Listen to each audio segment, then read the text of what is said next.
मैं एडवोकेट सत्येंद्र तिवारी। मैं आज आप लोगों के सामने एक नई वीडियो के साथ उपस्थित हूँ। दोस्तों, आज का जो वीडियो है उसका टॉपिक होने वाला है हम कोर्ट के अंदर सर्टिफाइड कैसे अप्लाई करें। दोस्तों, जैसे आप सब लोग जानते हैं, अगर आप कोर्ट के अंदर जाते हैं, अगर आपको किसी भी केस की रिगार्डिंग कोई भी इन्फॉर्मेशन या कोई भी ऐसे डॉक्यूमेंट्स कोर्ट के थ्रू चाहिए तो उसका एक प्रोसेस होता है जिसको बोलते हैं सर्टिफाइड अप्लाई। सर्टिफाइड अप्लाई अगर इसको आप हिंदी में समझें तो सत्यापित प्रतिलिपि कोर्ट से प्राप्त करना। तो सत्यापित प्रतिलिपि कोर्ट से कैसे प्राप्त करें या फिर सर्टिफाइड कॉपी हम कोर्ट से कैसे अप्लाई करें, ये एक प्रोसेस है जिसको मैं आज आप लोगों को इस वीडियो के थ्रू बताने जा रहा हूँ। तो दोस्तों, अगर हम इंग्लिश में समझें एक सर्टिफाइड अप्लाई कैसे करें, तो इसके लिए आपको कोर्ट से एक फॉर्म मिलता है जिसमें आपको, या अगर आपका केस सिविल है तो उसमें सिविल नेचर का फॉर्म होगा, अगर वो क्रिमिनल केस है तो उसमें क्रिमिनल नेचर का फॉर्म होगा। अगर आप नॉर्मल स्टेशनरी कोर्ट के अंदर जाएंगे, आप किसी से भी बोल दीजिए मुझे सर्टिफाइड का सिविल नेचर का फॉर्म चाहिए, तो अगर आप सिविल नेचर का फॉर्म लेते हैं तो उसमें क्या क्या रिक्वायरमेंट्स होंगी मैं आपको इस वीडियो के माध्यम से बताने जा रहा हूँ। दोस्तों, अगर आपका केस पेंडिंग चल रहा है कोर्ट के अंदर, सिविल नेचर का केस अगर आपका कोर्ट के अंदर पेंडिंग चल रहा है, तो दोस्तों ये विशेष ध्यान रखिए कि अगर केस कोर्ट में अंदर पेंडिंग चल रहा है तो आपको सर्टिफाइड डायरेक्ट अप्लाई नहीं कर सकते हो। इसके लिए आपको कोर्ट से परमिशन लेनी पड़ेगी या फिर एक आपको एप्लीकेशन बनानी पड़ेगी, या वो सेम जो एप्लीकेशन आपकी सर्टिफाइड की है उसको और उसके साथ एक फोटोकॉपी दोनों ले जाकर के उस संबंधित कोर्ट से जिस कोर्ट में वो केस चल रहा है वहां पर ले जाकर के उसको एक बार अलाउ करवाना होगा कि मैं इस संबंधित केस की सत्यापित प्रतिलिपि कोर्ट से प्राप्त करने की अनुमति चाहता हूं।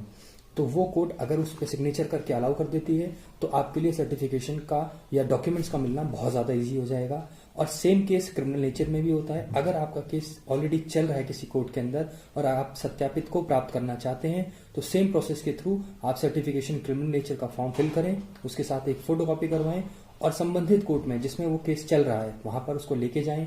आप वहां पे कोर्ट में रीडर साहब बैठे होंगे, उनको अपनी एप्लीकेशन और एक फोटोकॉपी जो सर्टिफिकेशन की है उसको ले जाकर के उनको दें। वो समक्ष संबंधित अधिकारी के सामने उसको ले जाएंगे और अगर वो उसकी अनुमति दे देते हैं, उस पर सिग्नेचर कर देते हैं, तो आप वो डॉक्यूमेंट्स प्राप्त कर सकते हैं। दोस्तों, अगर केस आपका डिस्पोज हो चुका है, इट मीन्स अगर वो केस आपका खत्म हो चुका है, केस अगर डिस्पोज हो चुका है तो वो बहुत ज्यादा इजी है, उसमें आपको कुछ इन्फॉर्मेशन निकालने की जरूरत नहीं है। क्योंकि अगर डिस्पोज केस है आपका तो उसमें आपको 3 चीजों की बहुत ज्यादा जरूरत है।